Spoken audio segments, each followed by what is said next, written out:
שלום לכולם. אין מי מהראשונים שלא שאל את השאלה איך הקדוש ברוך הוא מעניש את פרעה על כך שהוא הכביד את ליבו. אבל האמת היא שצריך לקרוא במדויק, והרמב"ן מאוד הדגיש את זה.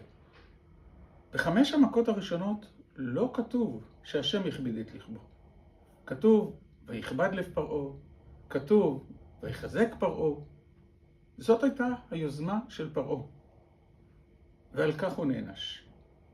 ואילו בחמש האחרונות כתוב ויחזק השם. שם הייתה מטרה אחרת.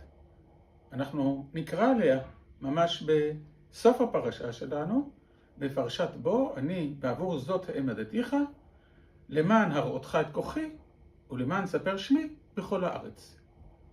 ללמדך שגם הקדוש ברוך הוא, אולי בעיקר הקדוש ברוך הוא, פועל בצדק.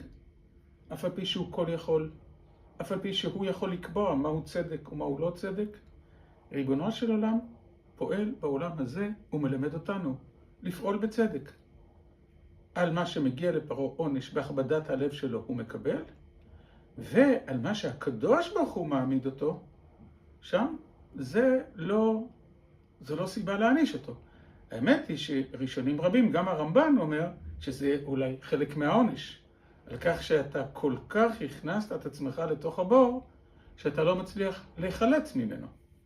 אבל גם עונשיו של הקדוש ברוך הוא צריכים להיעשות בצדק. אל אמונה ואין עוול, צדיק וישר הוא, והוא מלמד אותנו ללכת בדרכיו. שבת שלום.